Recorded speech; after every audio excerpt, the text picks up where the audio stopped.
Baik, terima kasih. Terima kasih ya Kak Dian ya. Oke, selamat Sama-sama. pagi Bapak Ibu Saudara semua.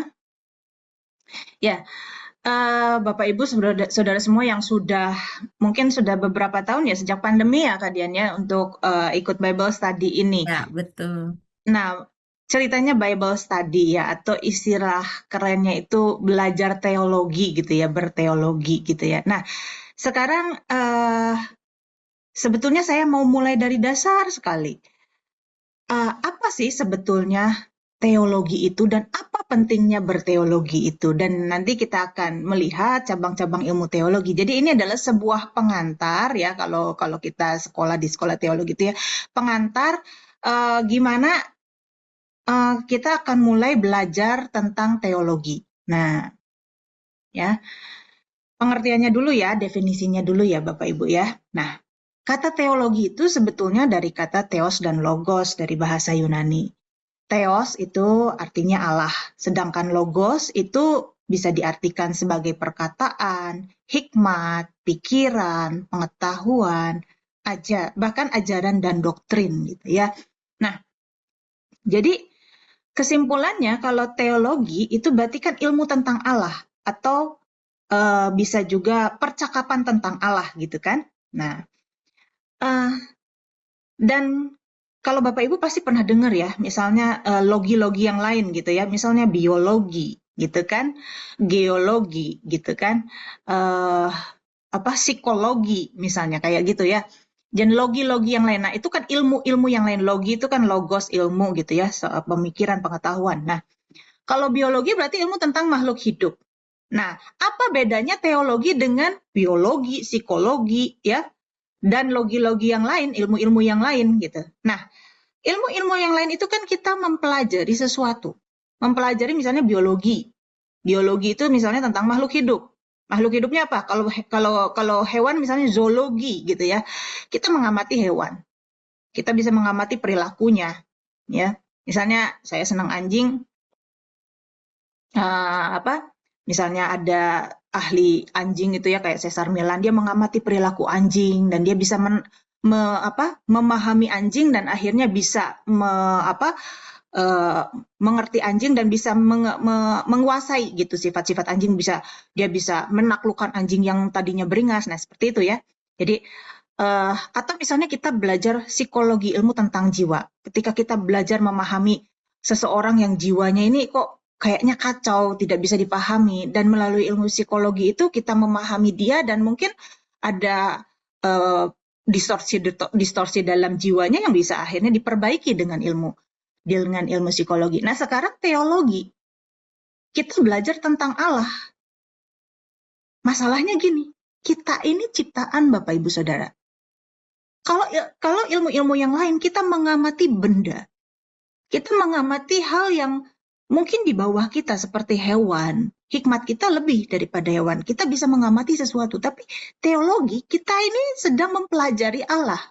Kita ciptaan, kita diciptakan Allah. Bahkan otak kita sendiri diciptakan Allah. Lah bagaimana kita bisa mempelajari Allah? Nah, itulah perbedaan teologi dengan ilmu-ilmu yang lain. Jadi sebagai ilmu pengetahuan, dia berbeda. Kenapa? Karena kalau ilmu pengetahuan yang lain, kita menyelidiki objek itu. Kita menyelidiki itu, entah itu jiwa kah, entah itu hewan kah, entah itu penyakit kah, dan lain sebagainya gitu ya, atau alam kah gitu ya. Tetapi dalam teologi, kita hendak mempelajari Allah Sang Pencipta kita. Bahkan otak kita yang lebih daripada semua ciptaan lainnya tidak mungkin mampu untuk memahami Allah Sang Pencipta kita. Jadi teologi itu bedanya kita di bawah daripada objek pelajaran kita. Kalau yang lain kan kita melihat, mengamati, tapi ini kita menempatkan diri di bawah objek itu. Jadi dengan teologi dengan ilmu yang lain bedanya adalah kita itu sebetulnya hanya dapat mengenal Tuhan, hanya dapat mempelajari Tuhan, ya, sejauh Tuhan itu memperkenalkan dirinya, membuka dirinya kepada kita. Hal-hal yang Tuhan tidak buka kepada kita, kita tidak bisa mengetahuinya. Jadi ada keterbatasan dalam kita berteologi. ya. Tapi di dalam keterbatasan itu sendiri sangat dalam, sangat besar karena Allah itu kan tidak terbatas gitu kan. Justru seterbatas-terbatasnya kita mengenal Tuhan itu pun sangat dalam. Dan mungkin sampai akhir hidup kita atau sampai peradaban dunia ini berhenti, peradaban manusia ini berhenti, kita tidak akan pernah selesai menggali tentang Tuhan. Ya. Nah, bagaimana Tuhan menyatakan dirinya? Salah satunya adalah melalui Alkitab. Dan dalam rencananya 11 pertemuan ke depan kita akan belajar tentang Alkitab, gitu ya. Nah, jadi kita hanya dapat mengenal Tuhan sejauh Tuhan memperkenalkan dirinya. Nah, di dalam ilmu-ilmu yang lain, ya pasti ilmu itu kan ada kegunaannya, Bapak Ibu ya. Kita belajar misalnya tentang, misalnya saya belajar teologi, saya belajar psikologi, misalnya ya. Kenapa saya belajar psikologi? Tentu harus ada gunanya. Bapak Ibu sekolah akuntansi, Bapak Ibu sekolah manajemen, harus ada gunanya dong. Belajar teori manajemen, belajar teori keuangan, harus ada kegunaannya dong. Setiap ilmu itu harus ada kegunaannya. Nah, demikian juga teologi sebagai keilmuan, dia haruslah bersifat ilmiah atau keilmuan, termasuk teologi ya, karena teologi sebagai salah satu cabang ilmu. Sebagai cabang ilmu dia harus bersifat keilmuan. Nah, karena itu harus bisa diuji dengan metode ilmiah. Jadi setiap ilmu itu kan, kalau kita misalnya bikin skripsi, bikin tesis, bikin disertasi, bikin tugas akhir ya di dalam sekolah itu ya, itu kan ilmu yang kita dapatkan itu harus berguna. Ya, berguna untuk menjawab permasalahan di dalam kehidupan kita. Ngapain kita belajar kalau nggak ada gunanya, gitu kan ya, hanya berputar-putar di pikiran. Jadi setiap ilmu kita, misalnya belajar ilmu akuntansi pasti harus ada gunanya, ilmu hukum harus ada gunanya, manfaatnya untuk kehidupan kita sehari-hari. Ya, jadi ketika kita melihat masalah, kita mencari jawaban. Misalnya ya hal yang sederhana aja. Misalnya kita menghadapi masalah kekeringan, misalnya di daerah kita menghadapi masalah kekeringan. Terus kita mencari jawaban, gimana nih mengatasi kekeringan di daerah saya? Wah, harus ada hujan, tapi nggak bisa hujan, tapi nggak ada hujan, ya. Nah, terus kita mengamati hujan itu datangnya dari mana sih? Oh, dari awan yang tebal. Awan yang tebal, terus kalau udah ada awan tebal, nanti awannya jatuh jadi hujan. Nah, kita hanya melihat awan tipis-tipis aja, gimana supaya jadi tebal, supaya jadi hujan. Nah, akhirnya dilakukanlah eksperimen. Wah, awan ini kalau bisa tebal ini supaya tebal, supaya berat, supaya jadi hujan ini dikasih sesuatu, dikasih garam misalnya. Dikasih garam, maka jadilah hujan. Itu hujan buatan kan, contohnya seperti itu. Di eksperimen, diuji coba, wah berhasil nih. Ya. Nah, kemudian dirumuskanlah teori. Rumuskanlah teori wah bahwa bisa terjadi hujan kalau begini, Nah, ya. Terus udah gitu teori itu bisa diaplikasikan untuk menyelesaikan masalah gitu kan Bapak Ibu ya. Contoh itu adalah hal yang sederhana. Kedokteran dan lain sebagainya itu juga. Misalnya vaksin, cari vaksin. Wah, ada penyakit polio. Gimana menyelesaikannya? Cari jawaban. Gitu kan, ada masalah, cari jawaban. Oh, polio, terus dilakukan eksperimen. Wah, ternyata sakit polio ini bisa disembuhkan dengan vaksin ini. Nah, kemudian dilakukan percobaan. Wah, bisa berhasil. Nah, kemudian dirumuskan teori dan diaplikasikan. Nah, begitu juga teologi, Bapak Ibu. Teologi itu sebagai cabang ilmu pengetahuan haruslah menjadi jawaban. Bukan hanya sekedar bernara, berteori saja. Haruslah menjadi jawaban dalam kehidupan kita. Ya, terutama untuk masalah kekekalan. Itu adalah masalah yang paling penting. Ya, selama-lamanya loh kekekalan itu bukan hal masalah yang sementara. Ya, masalah kekekalan. Nah, jadi metode ilmiahnya ya, teologi itu, sebentar Bapak Ibu. Nah, teologi itu adalah disiplin ilmu yang memberikan pernyataan koheren dari doktrin-doktrin iman Kristen berdasarkan kitab suci. Ya. Dan ditempatkan dalam konteks kita sekarang ini, di zaman kita sekarang ini, dibahasakan dalam ungkapan yang relevan, ya, dan berkaitan dengan isu-isu kehidupan. Maka, oleh karena itu, teologi haruslah alkitabiah. Apa itu maksudnya teologi harus alkitabiah? Menggunakan alat-alat, metode-metode penelitian yang biblika. Misalnya mengeksegesis. Eksegesis itu menganalisis, ini tuh gimana ya sejarahnya kok bisa terjadi teks seperti ini, terjadi cerita seperti ini. Konteksnya bagaimana ya? Bahasanya itu maksudnya bagaimana ya? Kalimat ini maksudnya apa ya? Atau misalnya jenis sastranya apa ya? Misalnya kita baca di dalam Alkitab. Allahku gunung batuku, tempat aku berlindung. Kalau kita tidak mengeksegesis dengan benar, Allahku gunung batuku, misalnya. Wah, Allah itu ternyata gunung ya, gitu kan? Itu kan salah mengeksegesis, salah melihat genre, salah melihat jenis sastra, ya. Itu kan sastranya sastra puisi. Seperti misalnya kita tahu dulu ada lagu misalnya ya, di wajahmu kulihat bulan. Apa memang benar ada bulan gitu, bopeng-bopeng gitu di wajahnya dia? Kan sekarang orang sudah sampai ke bulan, tahu bulan itu bopeng-bopeng. Kalau zaman dulu kan bulan itu indah bersinar, ternyata dari dekat bopeng-bopeng gitu ya. Nah, itu kan contoh sebuah bahasa puisi. Jadi, teologi itu harus menggunakan alat-alat dan metode yang benar.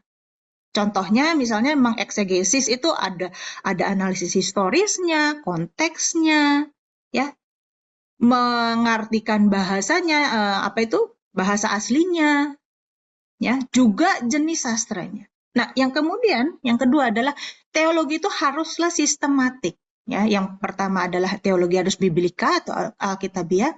Yang kedua, teologi haruslah sistematika.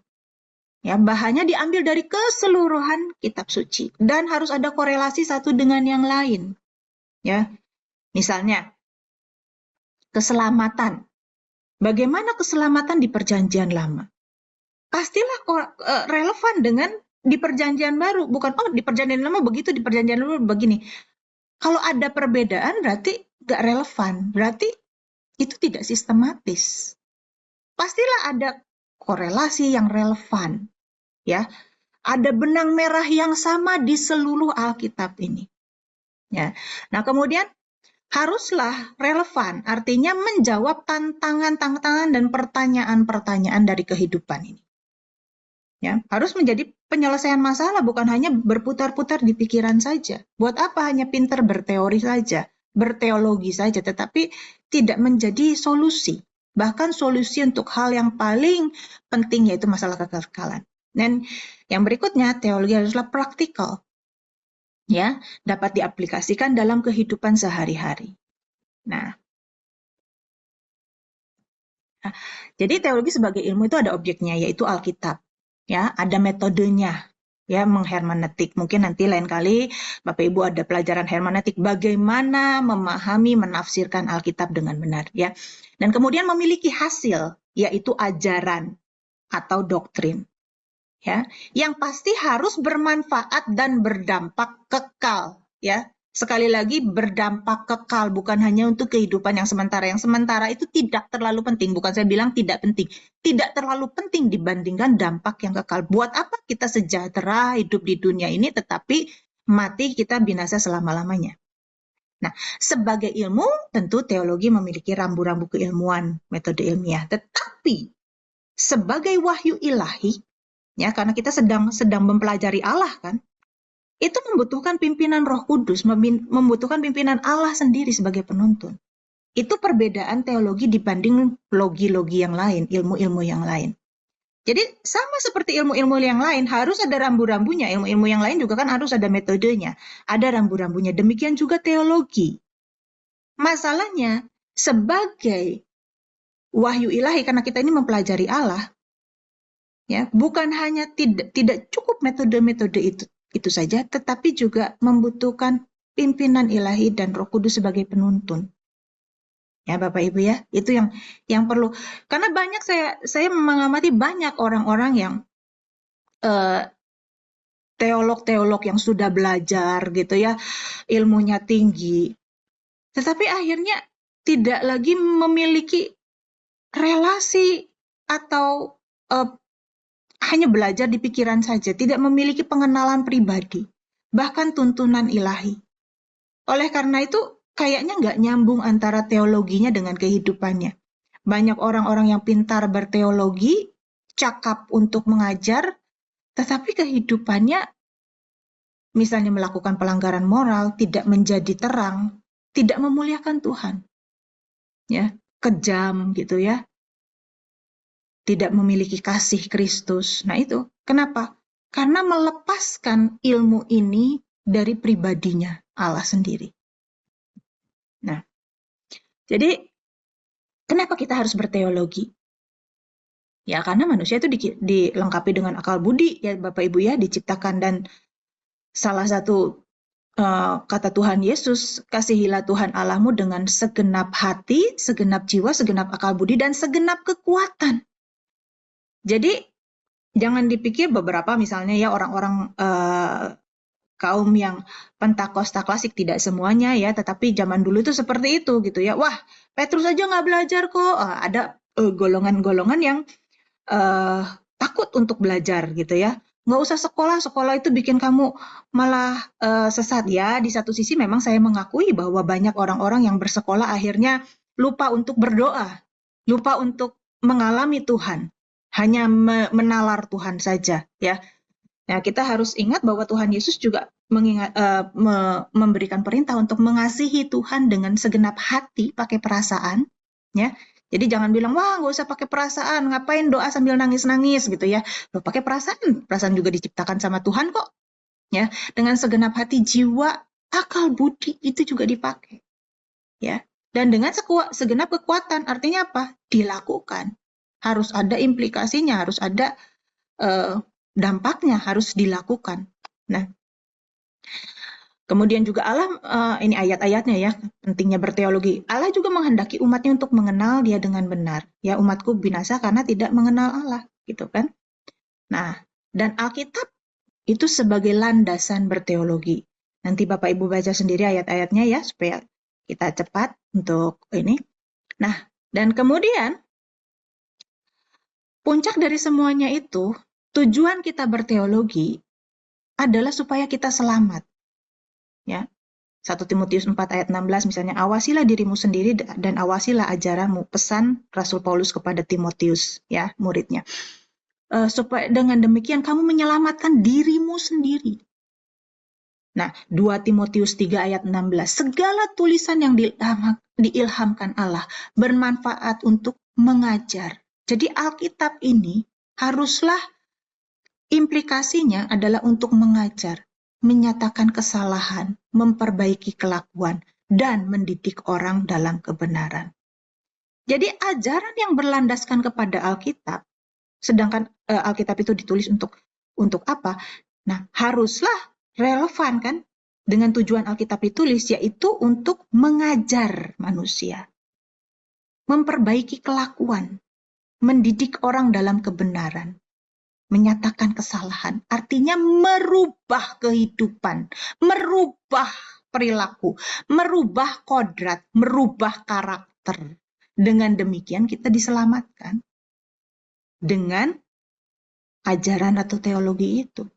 Itulah tujuan Alkitab ditulis, itulah tujuan kita berteologi. 2 Timotius 3 ayat 16. Tujuan kita membaca Alkitab, mempelajari Alkitab, mengenal Allah. Itu apa? Kitab itu ditulis untuk mengajar kita. Ya, menyatakan kesalahan, memperbaiki kelakuan, mendidik orang dalam kebenaran. Nah, masalahnya banyak orang yang tidak berteologi dengan benar, hanya mau mendengar apa yang ingin mereka dengar. Ya, sekarang kita ini hidup di zaman yang semuanya terbuka, akses terbuka ya. Kita bisa misalnya nggak ke gereja, atau kita mau ke gereja mana aja, kayak di Jakarta, di Surabaya itu gampang, di Bandung itu gampang, mau ke di mall, di satu mall itu bisa ada berapa gereja gitu kan, mau ke sana mau ke sini gitu ya. Yang ini khotbahnya, pembicaranya itu saya nggak seneng, aku ke sana aja. Nah, banyak orang hanya mau mendengar, pilih-pilih apa yang mereka ingin dong. Mengambil apa yang cocok dengan selera atau kebutuhan. Nah, sekarang saya lagi butuh berkat nih, banyak utang nih ya, ditagih pinjol nih ya, saya butuhnya berkat nih. Jadi saya cari pendeta yang berkat, gitu kan? Itu tidak berteologi dengan benar, hanya mau mendengar apa yang ingin didengar. Atau menjadikan ayat-ayat Alkitab sebagai pembenaran, bukan sumber kebenaran, tapi pembenaran. Ya. Nah, itu yang tidak berteologi dengan benar.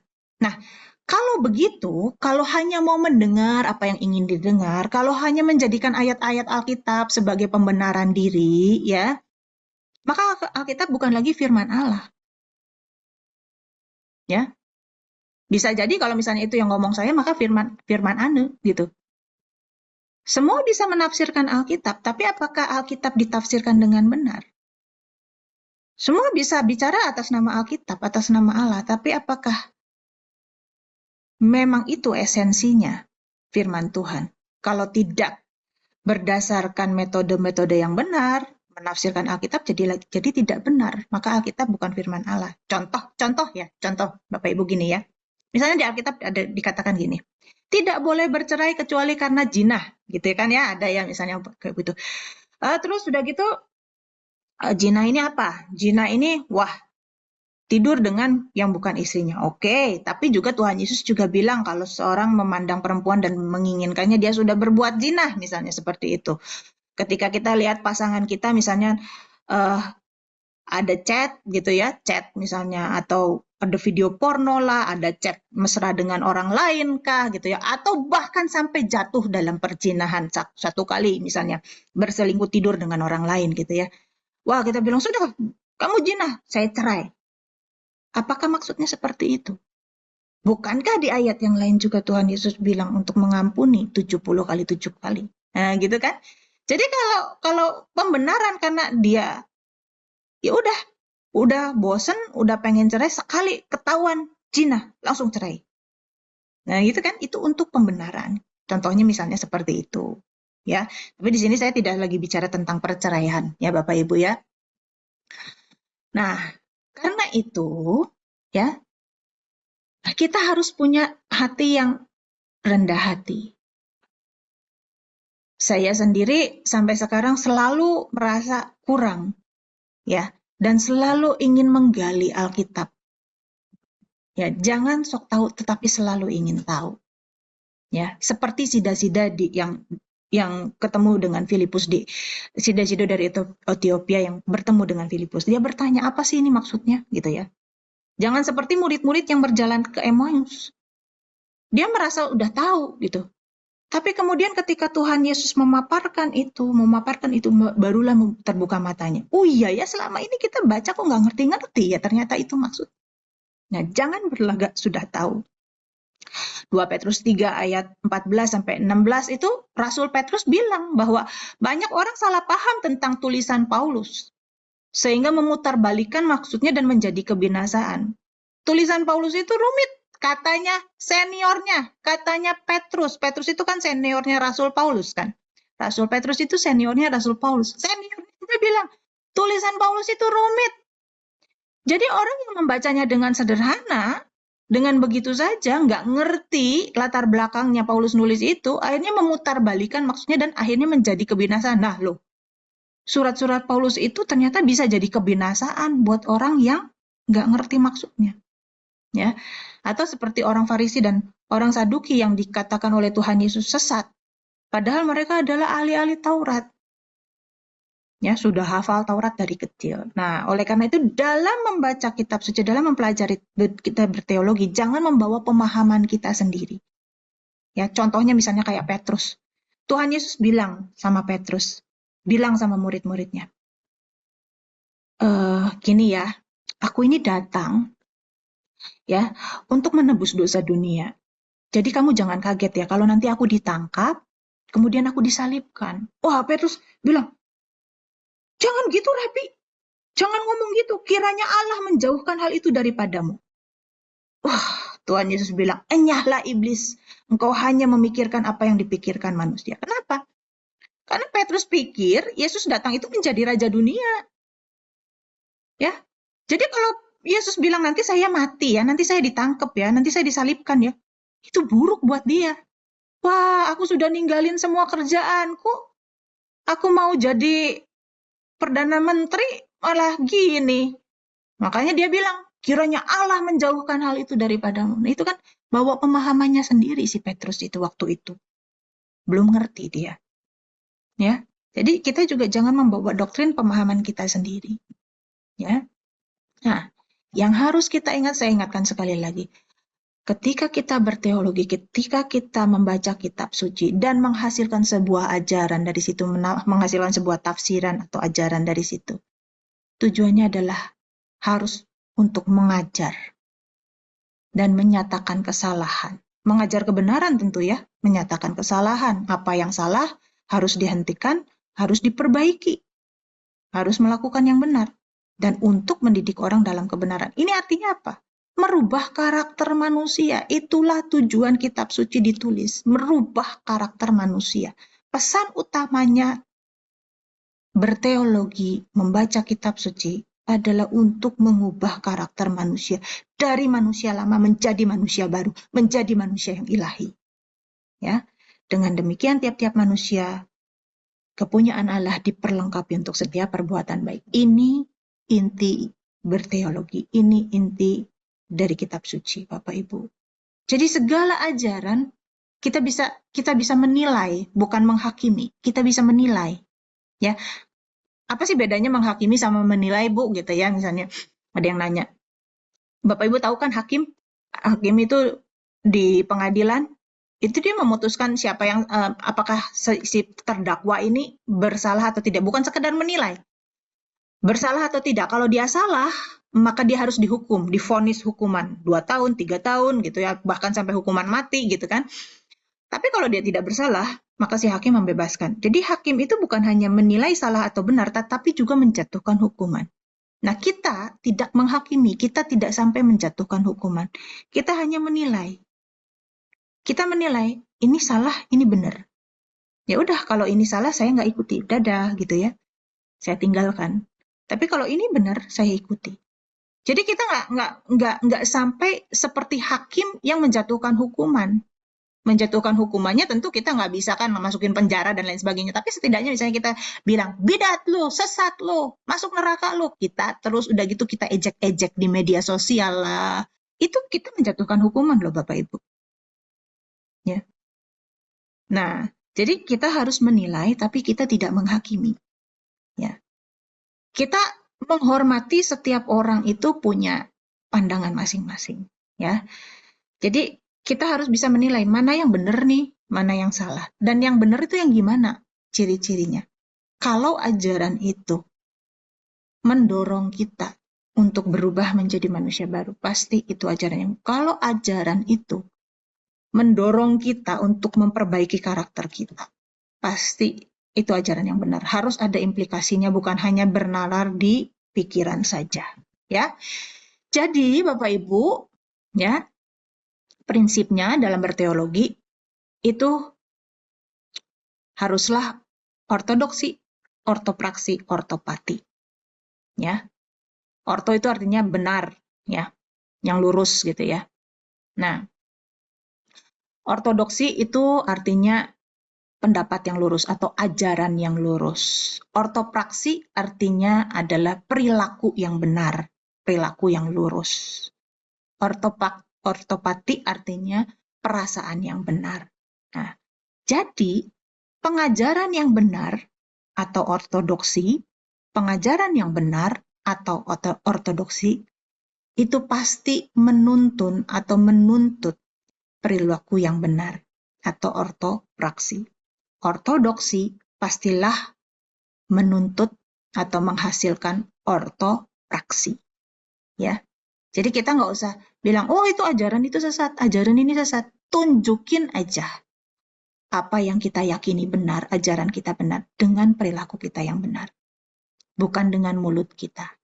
Bukan dengan perdebatan. Bukan dengan adu argumentasi yang bahkan bisa menyakiti. Ya, saya itu dulu senang debat Bapak Ibu, debat antar agama. Tapi sampai satu saat saya sadar bahwa saya bisa memenangkan perdebatan, tapi saya tidak bisa memenangkan hati.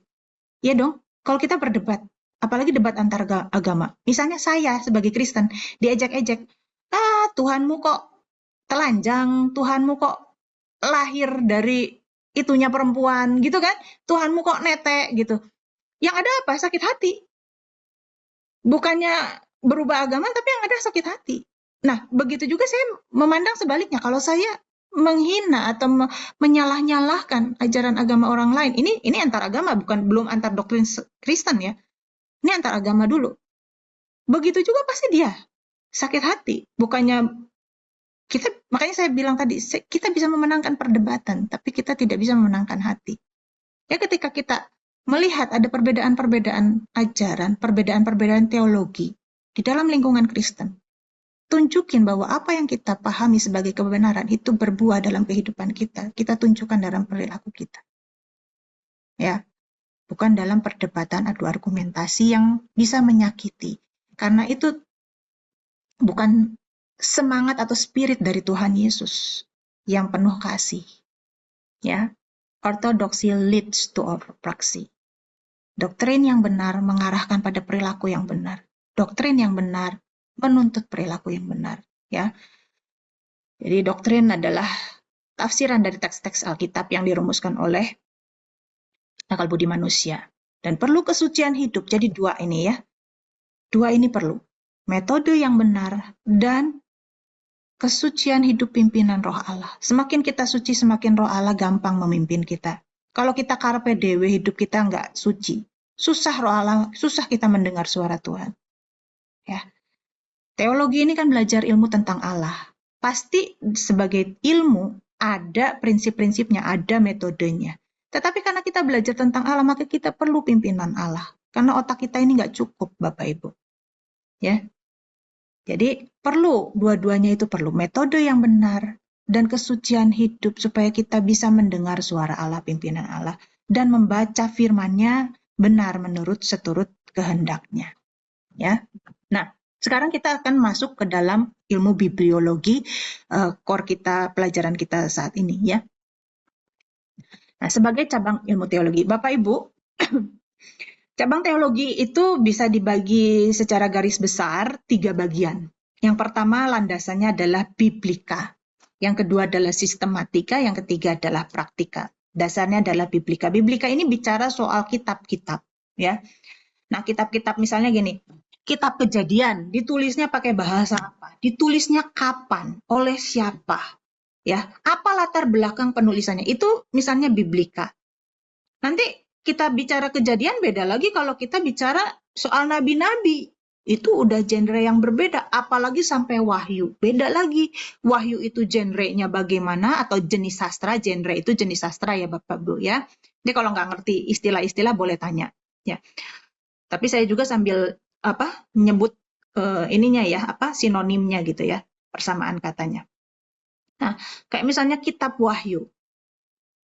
Kita bicara kitab Wahyu itu genrenya bagaimana? Ya. Terus bahasanya bagaimana? Ditulisnya kapan? Situasi penulisannya bagaimana? Itu kan itu adalah bicara biblika. Ya.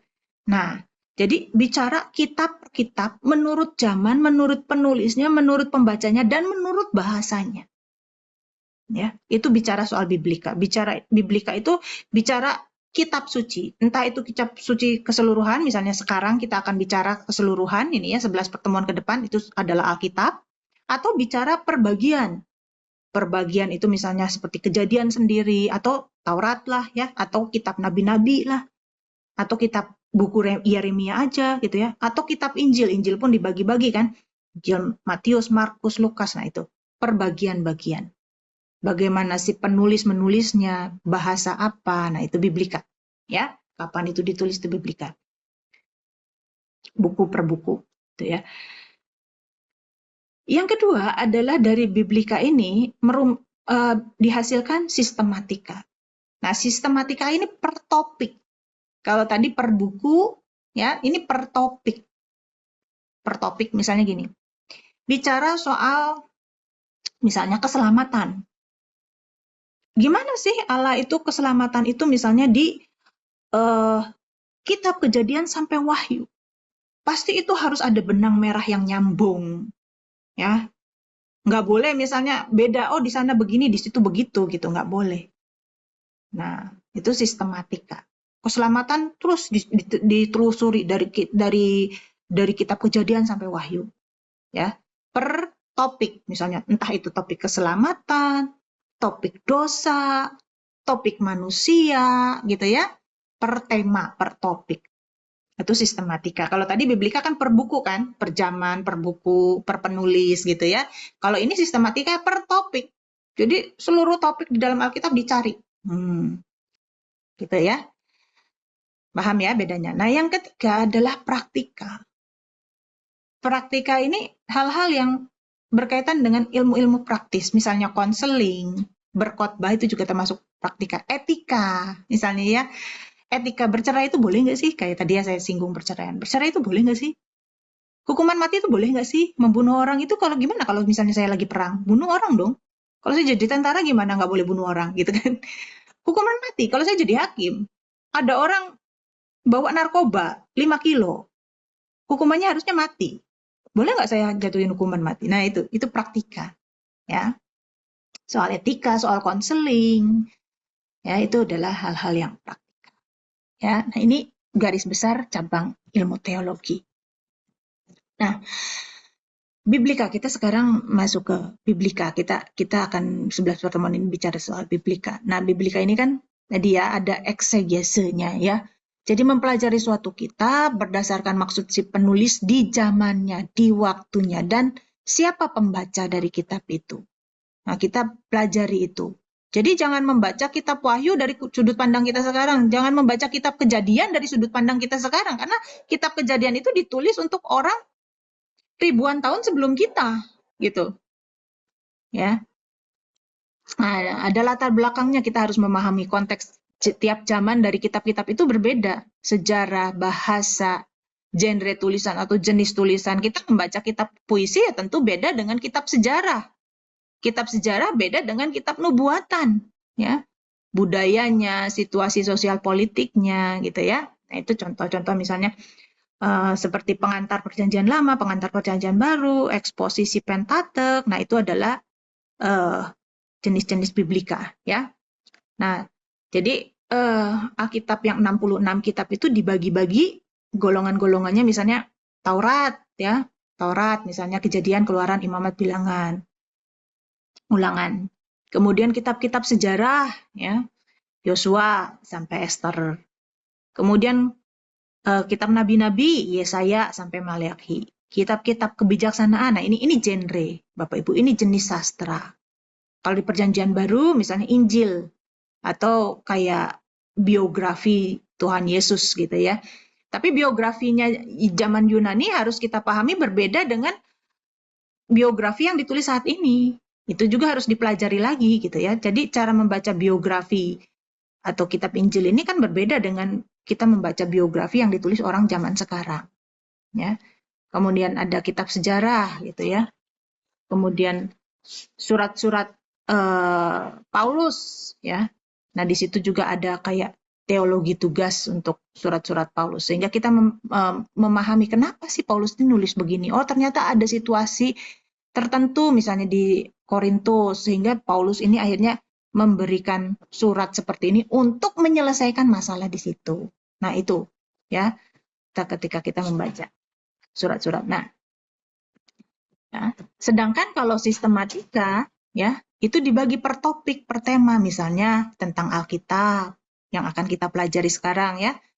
Tentang Allah, teologi propol itu tentang Allah. Wah, Allah itu maha kuasa, sifat-sifat Allah ya.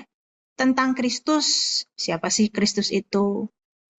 Tentang manusia, dan kalau kita mempelajari manusia, menurut Alkitab manusia yang sudah jatuh dalam dosa ya. Tentang keselamatan, soteriologi ya. Bagaimana manusia itu diselamatkan. Dari kitab Kejadian, ternyata di Kejadian 3 ayat 16 itu sudah ada ya benih-benih keselamatan itu. Tentang Roh Kudus, tentang malaikat, tentang gereja, dan tentang akhir zaman, hal-hal yang terakhir. Nah, itu topik-topik dalam sistematika. Ya. Sedangkan hal yang praktika itu misalnya berkhotbah, ya, cara-cara berkhotbah, atau misalnya tata cara penggembalaan, atau misalnya praise and worship, ya, liturgi. Etika, penginjilan, misalnya itu adalah hal-hal yang praktika. Ya, jadi ketika Bapak Ibu belajar teologi sebetulnya luas sekali, ya. Dan semakin kita belajar, kita sebetulnya tidak bisa menguasai semuanya, ya. Kayak saya itu lebih senang dengan sistematika, ya, daripada biblika atau praktika. Nah, jadi sistematika teologi itu adalah mengatur, ya, menyusun, ya memakai sistem gitu ya, untuk mengoleksi semua fakta dari sumber manapun. Oke, saya ini skip aja ya, nanti daripada Bapak Ibu pusing bacanya. Nanti Bapak Ibu dapat ininya kan PPT-nya ya. Nah, jadi sistematika itu merumuskan sebuah doktrin, sebuah ajaran, Bapak Ibu. Ya, sistematika itu merumuskan sebuah doktrin, sebuah ajaran. Nah, saya menggunakan istilah ini Bapak Ibu. Ada saya bedakan antara dogma, doktrin, dan opini. Dogma itu adalah dasar mengapa kita disebut Kristen atau iman Kristen, dasar-dasar iman Kristen. Ya. Dan dogma Kristen itu berdasarkan pengakuan iman rasuli, ya, yang tertua ya, karena nanti berikutnya kan ada pengakuan iman Nisea, ya, kemudian Kalsedon dan seterusnya gitu kan, terus direvisi, terus diperbarui gitu. Tapi yang tertua adalah pengakuan iman rasuli dan itu yang paling sederhana.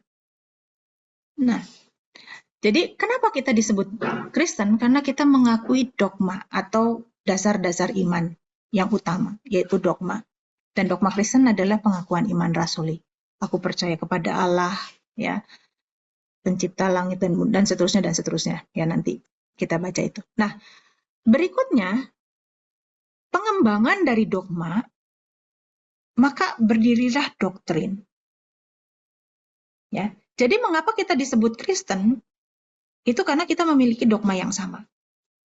Jadi kita nggak bisa bilang misalnya, oh, Katolik bukan Kristen, kata orang Protestan. Atau kata orang Katolik, Protestan bukan Kristen. Nggak bisa. Kenapa? Karena kita memiliki dogma yang sama, pengakuan iman yang sama, memiliki kitab suci, dan menyembah Allah yang sama, gitu kan. Ya.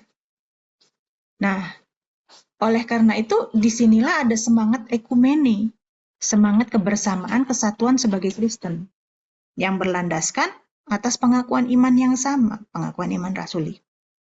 Nah, yang berikutnya, pengembangan dari dogma ini adalah saya sebut doktrin.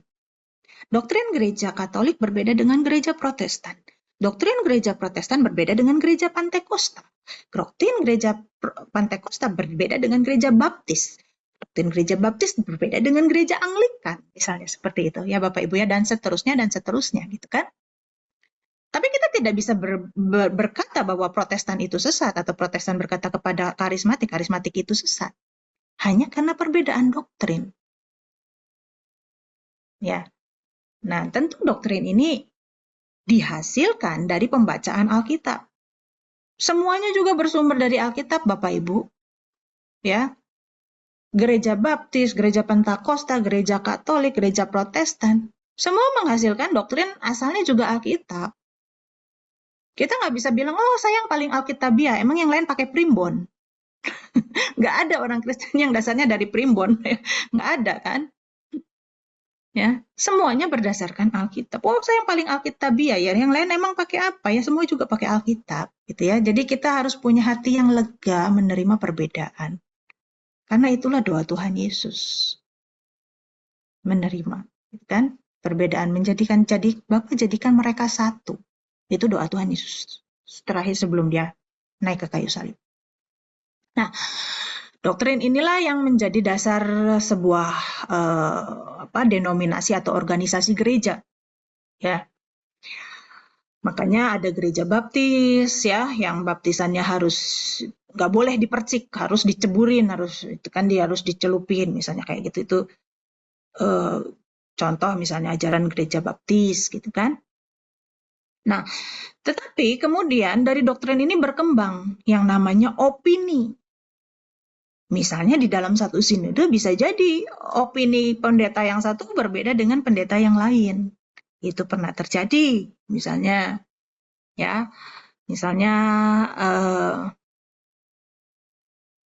saya sebut ya karena pernah ada surat edaran yang beredar gitu ya. Misalnya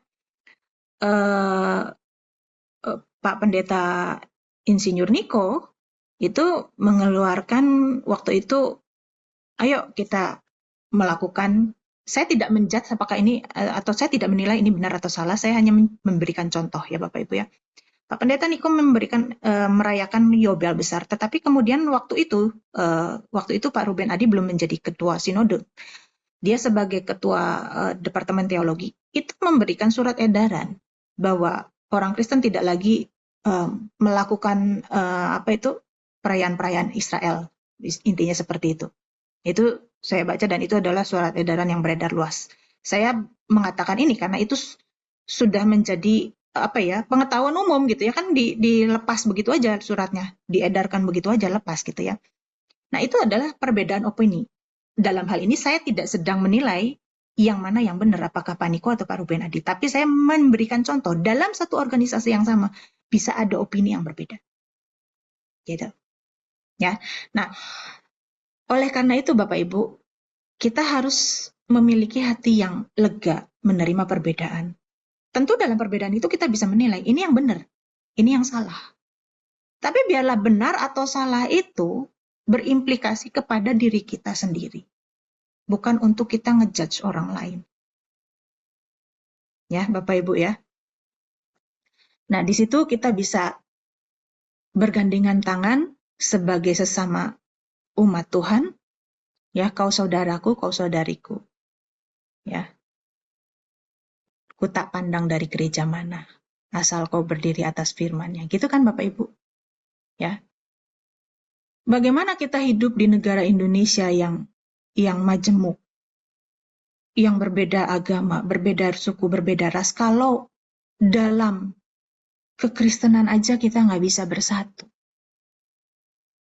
Kita harus punya semangat untuk mengasihi, legowo menerima perbedaan. Biarlah kebenaran itu kita buktikan melalui kehidupan kita, bukan kita buktikan melalui perdebatan atau argumentasi. Nah, ini dogma Kristen ya Bapak Ibu ya. Jadi semua yang pakai ini kita anggap Kristen. Aku percaya kepada Allah Bapa yang Maha Kuasa, Khalik langit dan bumi. Ya. Kepada Yesus Kristus anaknya yang tunggal Tuhan kita. Jadi kalau tidak percaya bahwa Yesus adalah anak Allah Bapa, berarti dia bukan Kristen kan? Oh, Yesus itu cuma nabi. Nah, itu berarti bukan Kristen. Misalnya Islam gitu kan? Yesus itu ya bukan anak Allah gitu. Yesus itu nabi. Nah, berarti dia bukan Kristen. Kalau dogma Kristen begini gitu kan? Jelas ya Bapak Ibu ya? Yang dikandung dari Roh Kudus, lahir dari anak darah Maria, menderita sengsara di bawah pemerintahan Pontius Pilatus. Misalnya Islam tidak percaya bahwa Yesus itu menderita di salib dan mati. Ada penafsiran yang berbeda-beda gitu kan di sana. Nah, jadi kalau misalnya tidak percaya Yesus mati, ya berarti itu bukan Kristen, ya. Atau misalnya percaya kepada Allah Bapa yang Maha Kuasa, Khalik langit dan bumi, tapi tidak percaya kepada Yesus Kristus, mungkin itu Yahudi, gitu kan? Ya. Jadi Kristen ini dogmanya. Ini core imannya. Ya.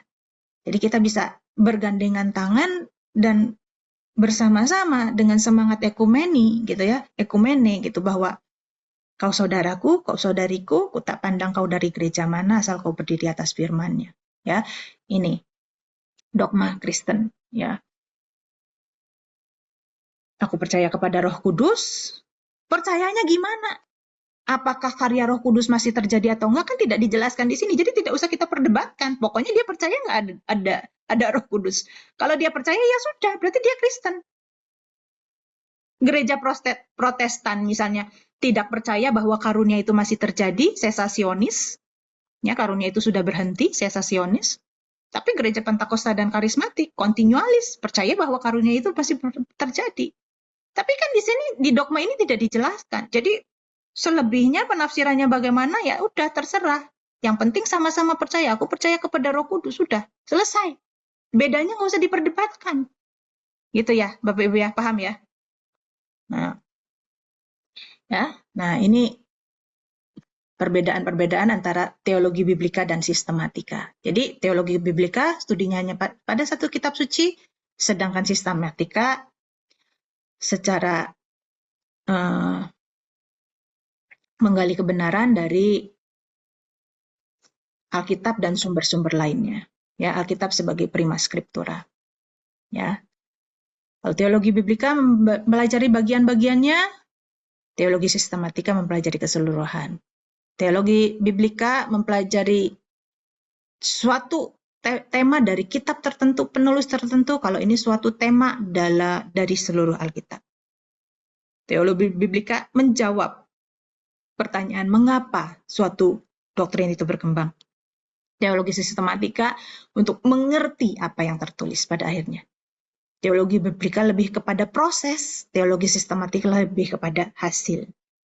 Teologi Biblika lebih kepada progres wahyu.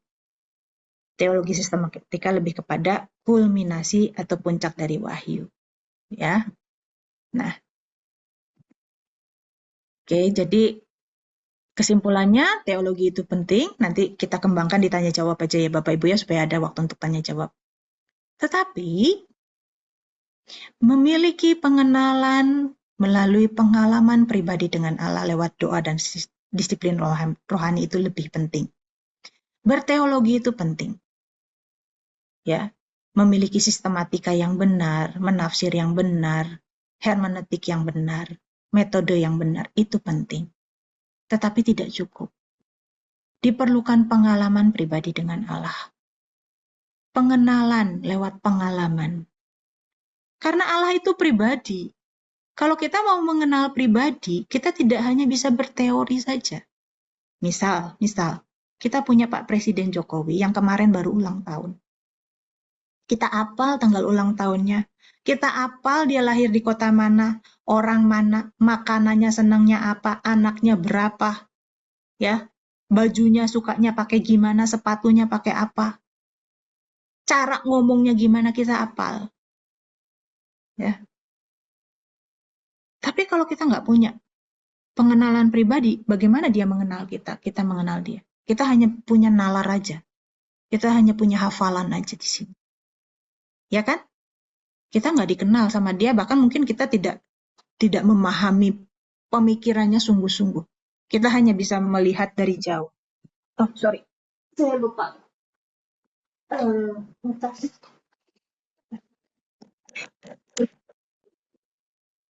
Apalagi Allah, gitu kan? Sebagai Allah itu pribadi, Bapak Ibu, punya perasaan, punya kehendak. Nggak bisa kita hanya menalar dengan benar saja, tapi perlu pengalaman pribadi. Karena itu tidak cukup menalar Allah, tapi punya pengalaman pribadi itu yang lebih penting. Keduanya harus berjalan bersama. Jangan sampai hanya mengenal Allah dinalar saja. Ya, kita lihat Matius 7 ayat 21-23. Bukan setiap orang yang berseru kepadaku Tuhan, Tuhan, yang akan masuk dalam kerajaan surga. Tapi mereka yang melakukan kehendak Bapakku di surga. Mereka bisa mengusir setan demi namaku. Mereka bernubuat demi namaku. Yang ngusir setan itu siapa kalau bukan orang Kristen? Anak-anak Skewa, contohnya anak-anak orang Yahudi itu kan diusir setan ketika mencoba mengusir setan. Ya. Nah, jadi ortodoksi menuntut ortopraksi. Teologi harus berimplikasi merubah kita menjadi manusia yang serupa dengan Kristus. Segala tulisan yang diilhamkan Allah bermanfaat untuk mengajar, menyatakan kesalahan, memperbaiki kelakuan, dan mendidik orang dalam kebenaran. Ya, amin. Oke, silakan kalau ada pertanyaan. Oke, terima kasih banyak Kak Ana untuk pemaparan pada pagi hari ini. Baik Bapak Ibu Saudara semua, bagi yang ingin bertanya, Bapak Ibu bisa memasukkan pertanyaannya lewat link Slido yang dibagikan di kolom chat. Untuk saat ini ada 2 pertanyaan Kak yang sudah masuk. Yang pertama, ini ada pertanyaan, banyak kaum tertabis yang frustasi belajar teologi karena semuanya di luar nalar dan mengawang. Nah, ini gimana caranya untuk bisa survive Kak ya? Gimana? Banyak kaum apa? Kaum tertabis tulisannya. Apa ya tertabis ya? Salah ya. Mungkin Yang apa? Yang apa? Tadi yang frustasi? belajar teologi karena semuanya di luar nalar dan mengawang. Ya, jadi itu kembali segala doktrin, kan doktrin itu dihasilkan dari pembacaan Alkitab ya. Kita baca Alkitab terus kita tafsirkan. Dari penafsiran, oh ini maksudnya begini, itu menghasilkan suatu ajaran gitu kan, atau suatu teologi gitu kan, suatu doktrin gitu kan. Nah, doktrin itu harus ada implikasinya, harus bisa dipraktekkan. Jadi kalau cuma ngawang-ngawang aja ya buat apa? Sedangkan ilmu-ilmu yang lain aja kan ada hasilnya kan, pasti untuk menjawab permasalahan. Kita belajar ilmu apapun pasti untuk menjadi jawaban untuk masalah hidup kita gitu kan, untuk membuat hidup kita lebih maju gitu. Nah, jadi kalau teologi itu hanya dinalar saja, nggak ada implikasinya bagi kehidupan kita, saya pikir itu adalah suatu ajaran yang salah, ya. Karena kembali lagi, tujuan Alkitab ditulis itu untuk memperbaiki kehidupan kita kok, untuk menyelamatkan kita. Itu tujuannya. Jadi doktrin yang dari Alkitab itu semuanya ada tujuannya Kak ya, bukan Iya, cuma asal Kak Petrus ini kok suaranya kecil sekali ya? suaranya kecil sekali. Oke, kalau Nah sekarang itu, ya udah better. oke, Nah. karena saya pakai headset. Mm-mm. Oke, ini saya dekatkan aja. Oke, terima kasih banyak Kak Ana. Ini pertanyaan yang kedua dari Pak Ian Syarif. Mengapa Protestan tidak lagi menjalankan sakramen Eukaristik secara literal seperti gereja Ortodoks dan Katolik? Bukankah hal itu menjadi tradisi turunan dari Bapak Gereja? Oke, Ekaristi itu kan penyamuan kudus ya. Ya, kenapa kok nggak menjalankan? Ya karena pengertiannya sudah berbeda. Kalau mereka kan untuk gereja Katolik yang saya pahami, karena saya bukan Katolik gitu ya, maaf kalau salah. Yang saya pahami itu adalah betul-betul tubuh dan darah Kristus. Nah, sedangkan Protestan lebih kepada ini adalah simbol gitu, simbol, tetapi membawa kuasa tubuh tubuh dan darah Kristus gitu. Nah, itu jadi ada perbedaan pemahaman di situ, perbedaan doktrin di situ, pengajaran di situ gitu. Ya, saya pikir sih seperti itu.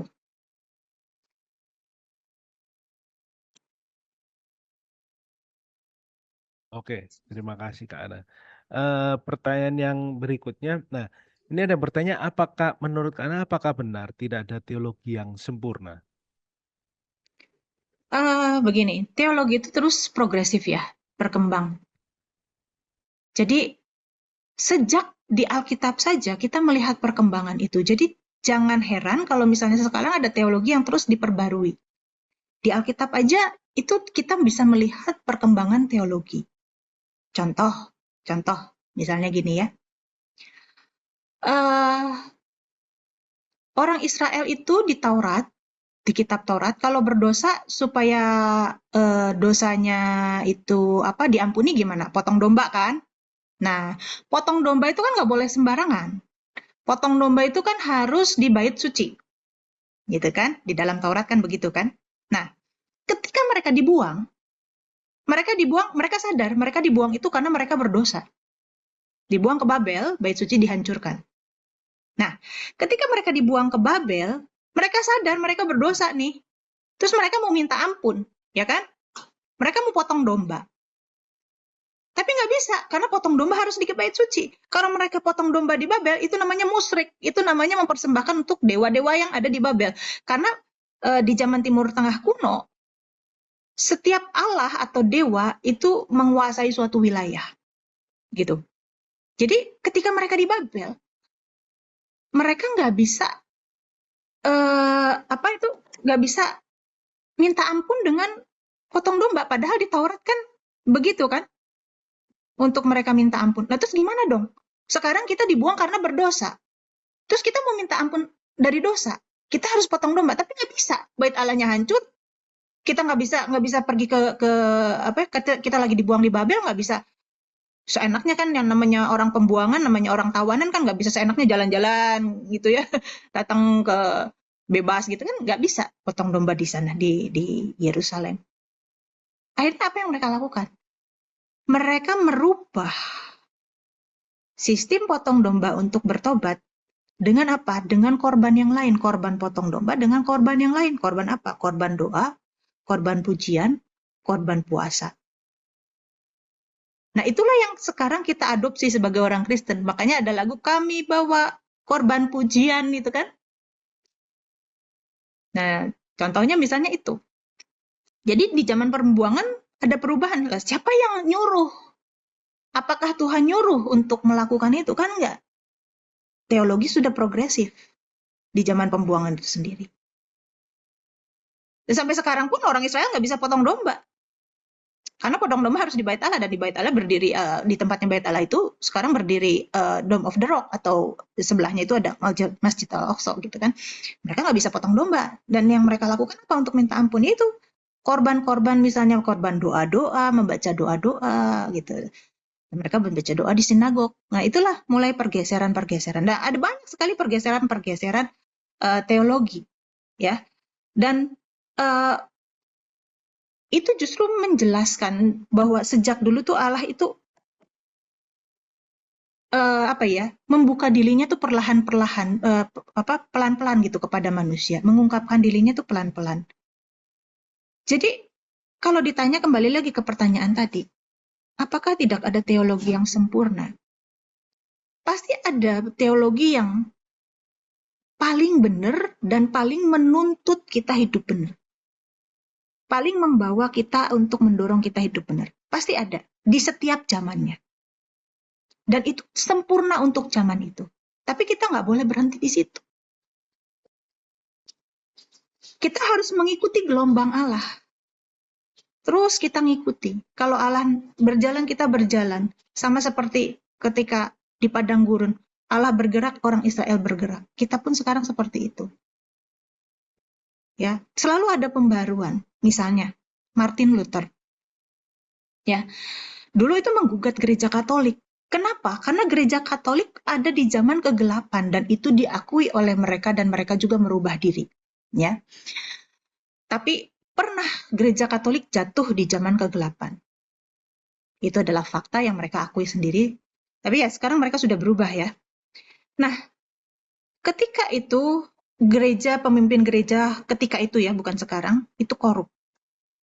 Mereka cari dana banyak-banyak, dan oleh karena itu untuk pembangunan yang begitu besar mereka perlu dana banyak-banyak. Oleh karena itu diadakanlah doktrin, diadakanlah ajaran bahwa dengan memberikan uang persembahan itu bisa membebaskan orang dari purgatori, keluarganya dari purgatori.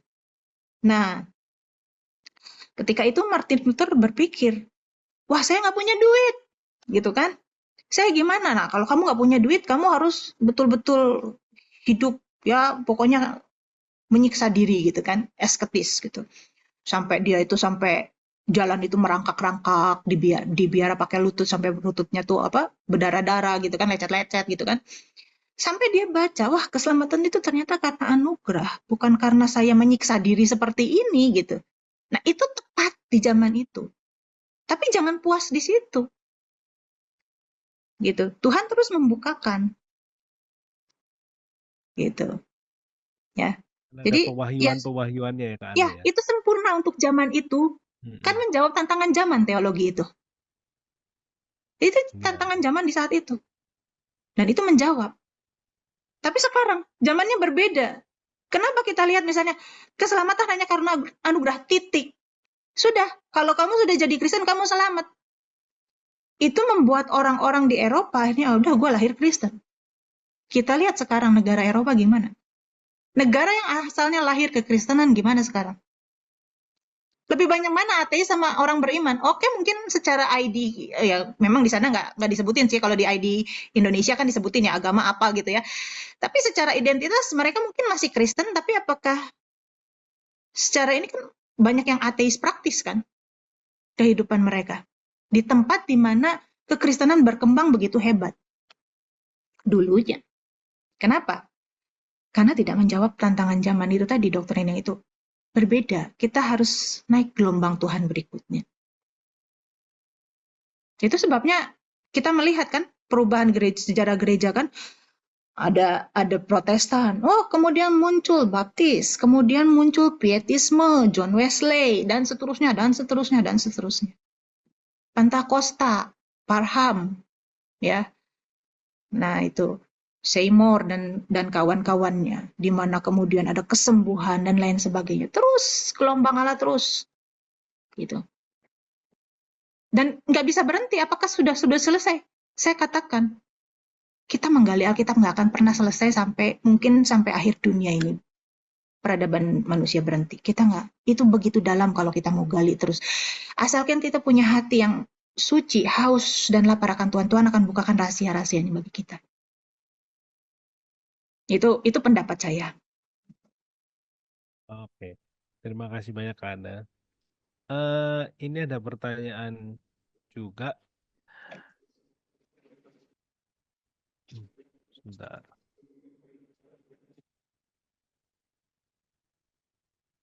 Nah, menurut Kak Ana, mengapa teologi menjadi pemecah belah agama ya, bukan menjadi sebuah pedoman hidup?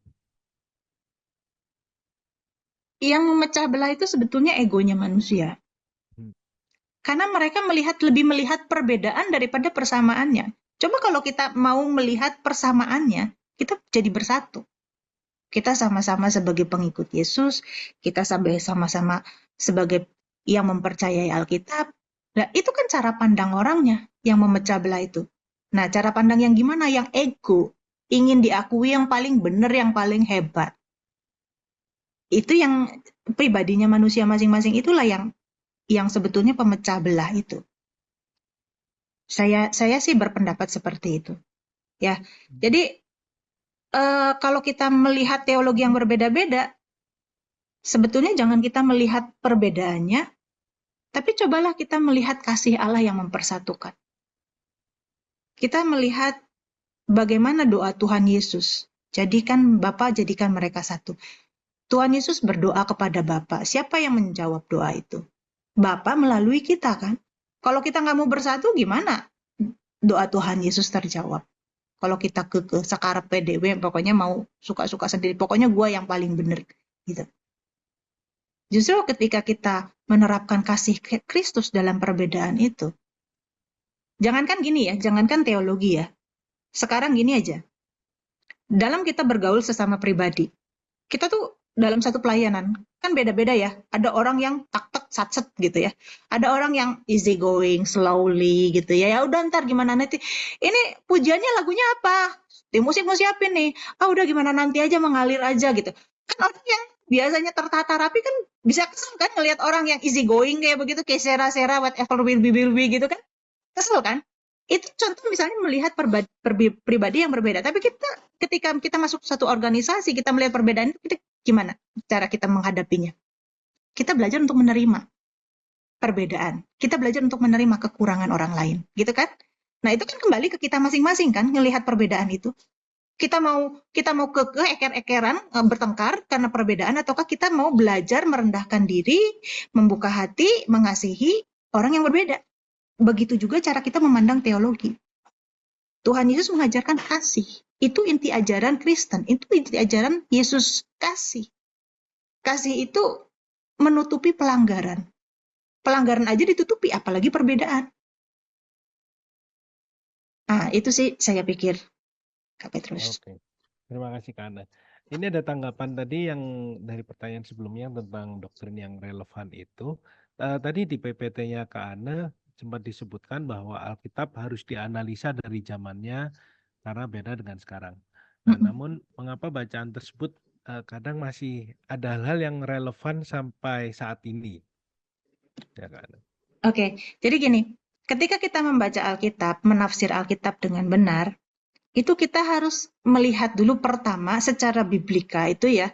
Pertama, ini siapa yang nulis? Ini kenapa dia menulis begini? Maksudnya apa? Bagaimana budaya pada saat itu? Nah, kemudian kita mengambil intisarinya, ajarannya, esensinya, untuk diterapkan dalam kehidupan kita sekarang.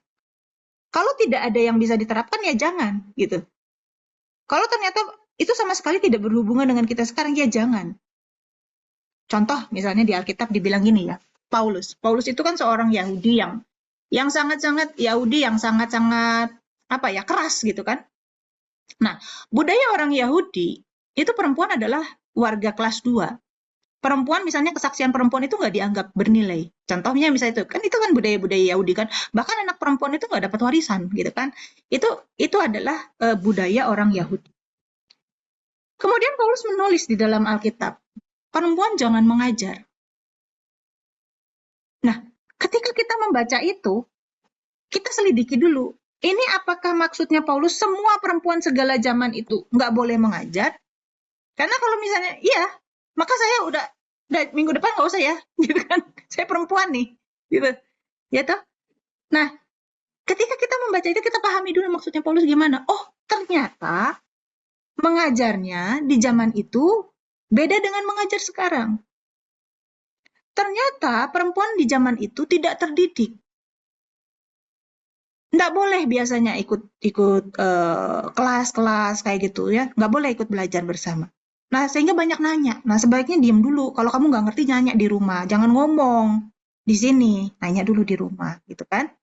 Contohnya misalnya seperti itu. Tetapi kita juga harus lihat tulisan Paulus yang lain tentang Aquila dan Priscilla. Ketika Paulus mengenal pasangan ini, nama suaminya duluan yang disebut. Aquila dan istrinya Priscilla. Tapi kemudian di surat-surat Paulus berikutnya, istrinya duluan loh yang disebut, Priscilla dan Aquila. Ternyata yang lebih berperan dan dihargai oleh Paulus, dipercayakan oleh Paulus jemaat adalah istrinya. Gitu. Ya. Jadi kenapa sampai Paulus tuh ngomong begitu? Kita lihat dulu latar belakangnya. Nah, apakah ini memang relevan untuk kita sekarang? Apakah ini nyambung dengan keadaan kita sekarang? Kita baca, nggak boleh perempuan mengajar, nggak boleh perempuan ngomong di dalam suatu pertemuan. Oke, udah diam aja semua, nggak boleh ada yang tanya perempuan ya, sini nggak boleh ada yang tanya gitu. Apakah itu maksudnya? Nah, ternyata maksudnya, oh harus menghormati suaminya. Nanti suaminya lagi ngajar jangan dibantah. Nggak begitu loh pak. Gini loh maksudnya itu ayat itu, oh sok tahu kayak gitu, nyela kayak gitu. Nah itu kan maksudnya. Itu ya. Ada Jadi latar belakangnya Kak ya. latar belakangnya, esensinya apa sih maksudnya? Esensinya apa? Jadi bukan harafiahnya kita terapkan semuanya secara harafiah, tetapi esensinya apa? Tuh, pesannya yang membawa kita kepada kebenaran itu apa? Oke, thank you Kak Ana. Ini ada juga pertanyaan. Eh, kita disebut Kristen karena memiliki dogma yang sama. Nah, bagaimana pendapat Kak Ana dengan beberapa gereja yang memiliki pemahaman yang salah tentang Tritunggal, seperti Jesus Once? Oke, sekarang gini ya, saya share lagi ya yang tadi ya. Bentar. Dogma. Nah ini ya dogma ya. Aku percaya kepada Allah, Bapa yang Maha Kuasa, Khalik langit dan bumi, dan kepada Yesus Kristus, anaknya yang tunggal Tuhan kita, yang dikandung dari Roh Kudus, dan seterusnya. Ya.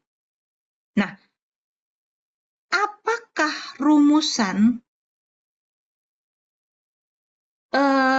apakah ada kata Tritunggal di sini?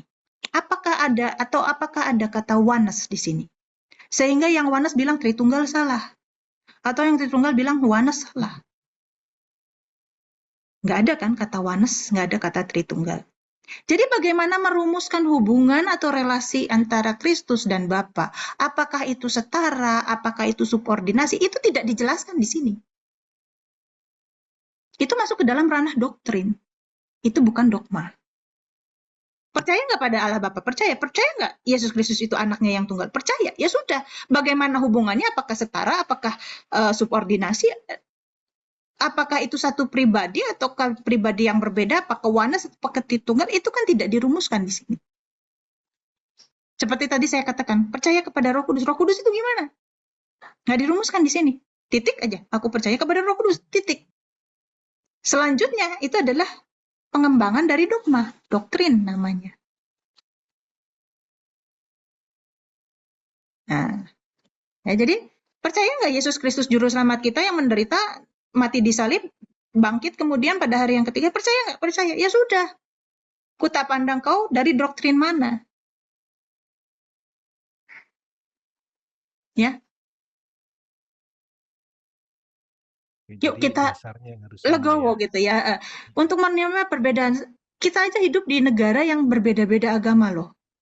Kita harus menghormati iman orang lain. Itu agama yang berbeda. Apalagi hanya sekedar perbedaan doktrin.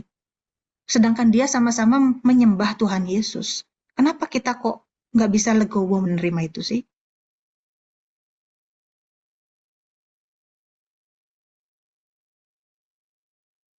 Ya, silakan Kak Petrus.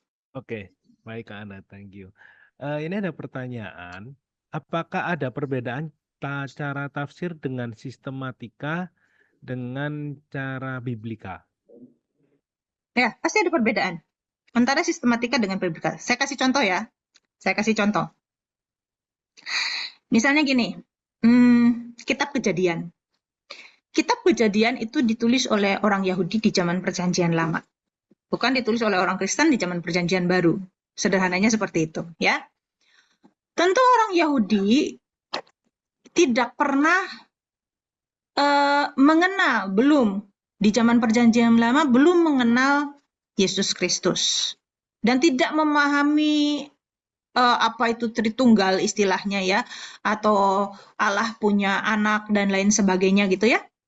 Nah, di dalam kitab Kejadian itu ada kata begini, baiklah kita, Kejadian 1 ayat 26, 27, 28, baiklah kita menjadikan manusia menurut gambar dan rupa kita, gitu kan? Nah, orang yang sistematika akan cenderung berkata, kita pasti Tritunggal. Pasti Tritunggal ini. Ini Tritunggal sudah ada terbukti di kitab Kejadian, gitu kan? Tetapi orang Biblika akan bilang, gimana mau Tritunggal? Yang nulis orang Yahudi. Jadi menurut penulis ini bukan Tritunggal. Penulis yang diilhami oleh Roh Kudus, ini tidak pernah punya konsep bahwa ini adalah Tritunggal. Nah, itu contohnya. Perbedaan antara Biblika dan sistematika. Semoga bisa menjawab. Ini ada yang menanggapi di kolom chat, tapi nanti bisa disalahgunakan seperti aliran sesat seperti Shinjeonji. Apakah ada kemungkinan seperti itu, Kak? Shin Jeonji ini yang mana Yang ya? Saya Korea dia. enggak. Iya, betul yang Korea. Oh, ke-mute, Kak. Oh ya, kalau nggak salah yang mengaku sebagai Yesus ya dianya ya, atau gimana ya? Saya nggak terlalu paham satu-satu ya aliran-aliran yang nyempal-nyempal yang aneh-aneh ini ya. Tapi mungkin memang aliran sesat itu kan mereka menggunakan dogma tapi yang dilogiskan ya sebenarnya ya. Dan untuk kepentingan pribadi sebenarnya. Oh, dia tidak mengakui tentang Tritunggal, Kak.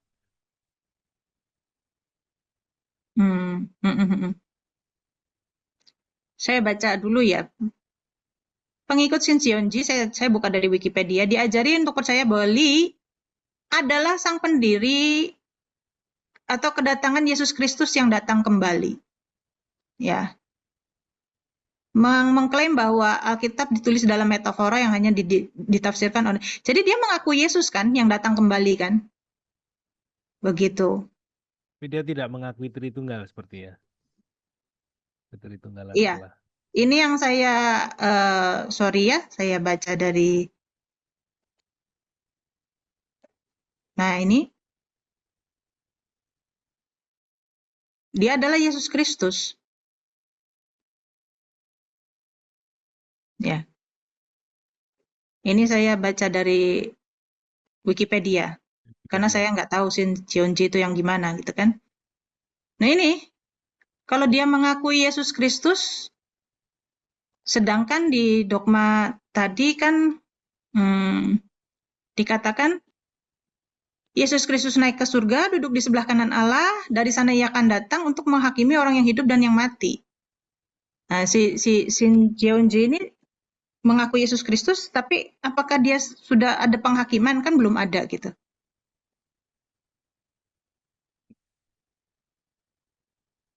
Ya, saya pikir kita bisa menilai gitu ya, ini salah atau benar. Kita bisa menilai, ini salah atau benar. Dan kalau penilaian kita ini salah, ya udah, kita nggak usah ikutin.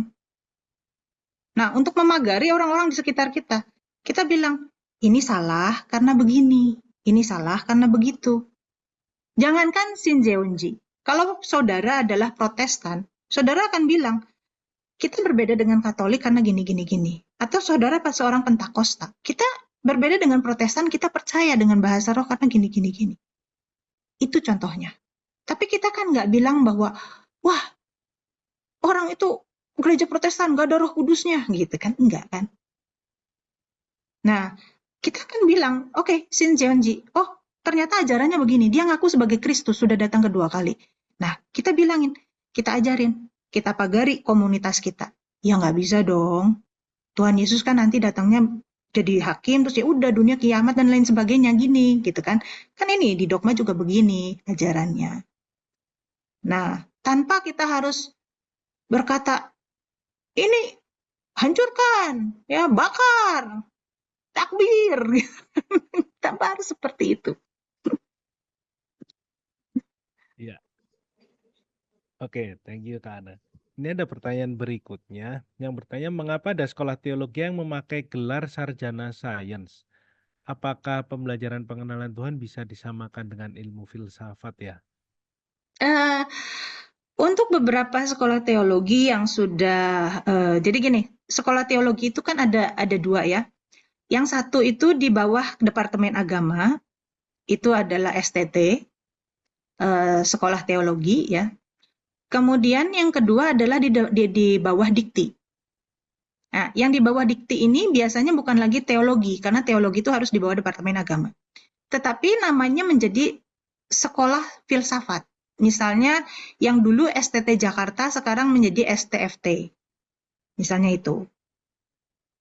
Nah, jadi setahu saya orang-orang yang lulusan sekolah filsafat, baik itu Dria Karya gitu ya untuk Katolik, STT Jakarta, setahu saya gelarnya mungkin bukan STH ya, kecuali mungkin jurusannya berbeda gitu, bukan filsafat gitu.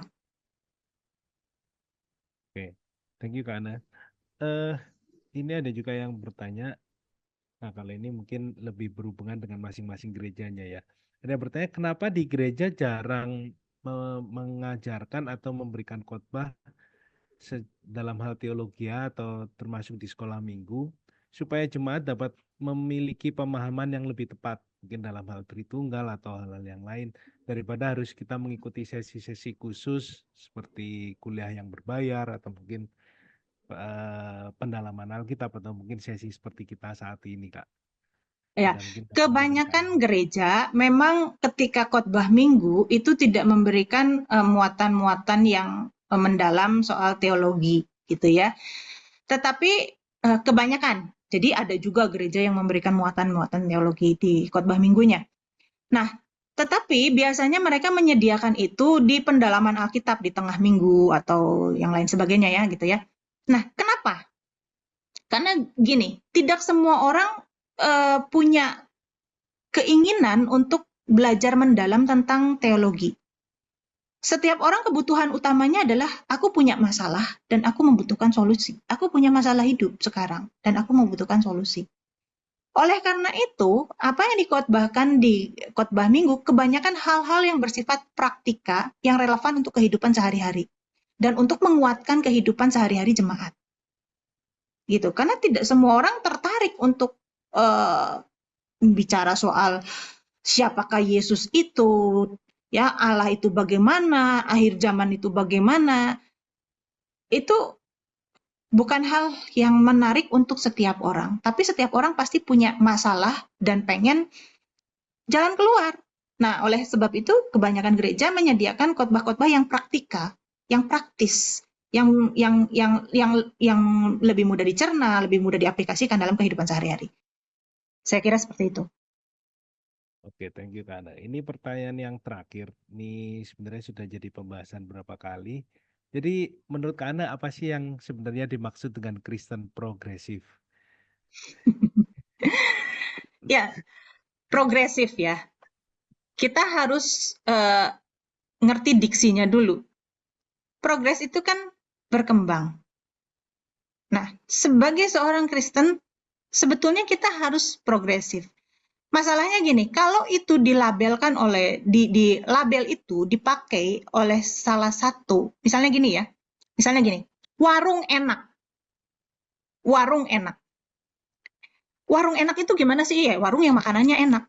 Tapi kemudian enak ini dipakai sebagai satu nama warung gitu. Oh, warung enak tuh yang itu. Emang yang lain nggak enak? Nah, sebagai Kristen kita harus progresif. Kita harus bertumbuh. Progres itu kan berubah, maju kan. Kalau mundur itu regresif. Progres itu kan harus maju. Tentu majunya ke arah yang benar. Nah, sebagai Kristen kita juga harus progresif.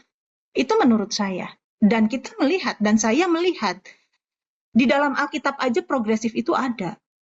Contoh tadi ya, misalnya soal korban. Korban di Yerusalem menjadi korban puji-pujian, misalnya itu.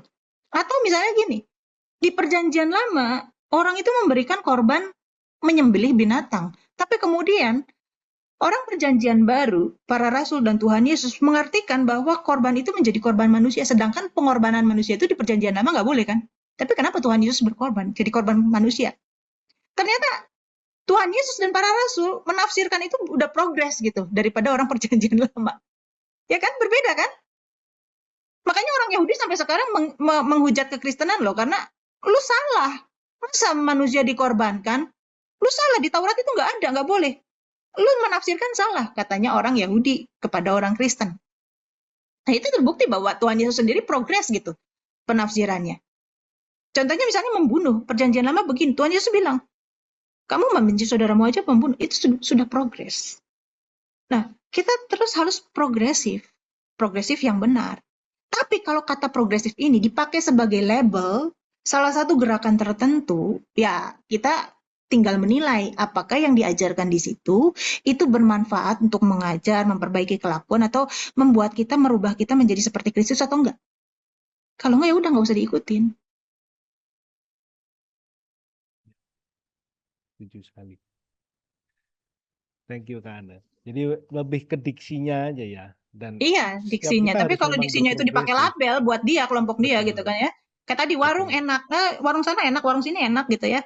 Tapi kemudian, oh saya nih pakai buka warung namanya warung enak, yang lain nggak enak. Bukan berarti gitu kan? Iya, betul. Thank you banget Kak Ana. Pertanyaannya sudah selesai untuk sesi kita hari ini. Thank you Oke, banget thank sekali lagi buat you. Kak Ana, buat pemaparannya dan sesi Q&A-nya.